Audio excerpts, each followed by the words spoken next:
ഇന്നത്തെ ഏറ്റവും പുതിയ ലക്കി ഭാസ്കർ ബോക്സ് ഓഫീസ് റിപ്പോർട്ടുകളിലേക്ക് ഇവർക്കും സ്വാഗതം. ദുൽഖറിന്റെ കരിയറിലെ തന്നെ ആദ്യത്തെ വേൾഡ് വൈഡ് 100 കോടി കളക്ഷൻ നേടിയെടുത്ത ലക്കി ഭാസ്കർ ആ സിനിമയുടെ ഏറ്റവും പുതിയ ഞായറാഴ്ചയിലേക്ക് എത്തപ്പെട്ടിരിക്കുകയാണ്. ഇന്ന് 25 ദിവസങ്ങൾ തിയേറ്ററുകളിൽ പിന്നിടുന്ന സിനിമയ്ക്ക് ഇപ്പോഴും കേരളത്തിൽ 100-ലധികം സ്ക്രീനുകൾ ഉണ്ട് എന്നൊരു റിപ്പോർട്ടാണ് വന്നിരിക്കുന്നത്. ഇപ്പോഴത്തെ കേരള ട്രാക്കിങ്ങിലേക്ക് വരികയാണെങ്കിൽ ഇന്നലെ ഇതേ സമയം 6 ലക്ഷത്തിന് മുകളിലാണെങ്കിൽ ഇന്ന് 9 ലക്ഷത്തിന് മുകളിലാണ് കേരള ട്രാക്കിംഗ് ഗ്രോസ്.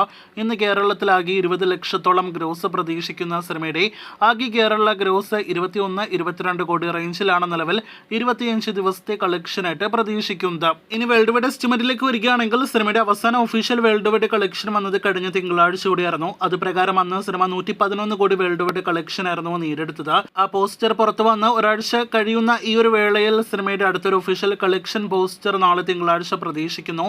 അത് പ്രകാരം ഒരു 125 കോടിയോളം രൂപയുടെ പോസ്റ്ററാണ് നിലവിൽ നാം പ്രതീക്ഷിക്കുന്നത്.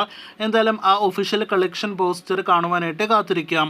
കഴിഞ്ഞ ആഴ്ച റിലീസ് ചെയ്ത മലയാളം സിനിമയാണ് ഓൾ വി ഇമാജിനേഴ്സ് ലൈറ്റ്. ദിവ്യപ്രഭ, കനി കുസൃതി തുടങ്ങിയവർ അഭിനയിച്ച സിനിമ മലയാളത്തിൽ പ്രഭയായി നനച്ചതെല്ലാം എന്ന പേരിലായിരുന്നു തിയേറ്ററുകളിലേക്ക് എത്തിയത്. സിനിമയ്ക്ക് ഇന്നൊരൽപ്പം കളക്ഷൻ വർധന കേരളത്തിൽ വന്നിരിക്കുകയാണ്. ഇന്നലെ ഇതേ സമയം 1,32,000 മുകളിലാണെങ്കിൽ ഇന്ന് 1,62,000 മുകളിലാണ് കേരള ട്രാക്കിംഗ് ഗ്രോസ്. സിനിമയുടെ ആകെ കേരള ട്രാക്കിംഗ് ഗ്രോസ് 5 ലക്ഷം പിന്നിട്ടിരിക്കുകയാണ്. 10 ലക്ഷത്തോളം രൂപയാണ് സിനിമയുടെ ആദ്യ 3 ദിവസത്തെ കേരള ഗ്രോസ് ആയിട്ട് പ്രതീക്ഷിക്കുന്നത്. തമിഴ്നാട്ടിലടക്കം ഫാസ്റ്റ് ഫില്ലിംഗ് ഷോസ് സിനിമ നേടിയെടുത്തത് നേരത്തെ ഒരു വീഡിയോയിലൂടെ പ്രേക്ഷകരെ അറിയിച്ചതാണ്. അപ്പോൾ ആകെ മൊത്തത്തിൽ ഒരു ലിമിറ്റഡ് റിലീസോടെ തിയേറ്ററുകളിലേക്ക് എത്തിയ അവാർഡ് സിനിമയ്ക്ക് ഡീസന്റ് തുടക്കം ബോക്സ് ഓഫീസിൽ വന്നിരിക്കുകയാണ്. അപ്പോൾ കാത്തിരിക്കൂ കൂടുതൽ ഇതുപോലുള്ള ബോക്സ് ഓഫീസ് റിപ്പോർട്ടുകൾക്ക്.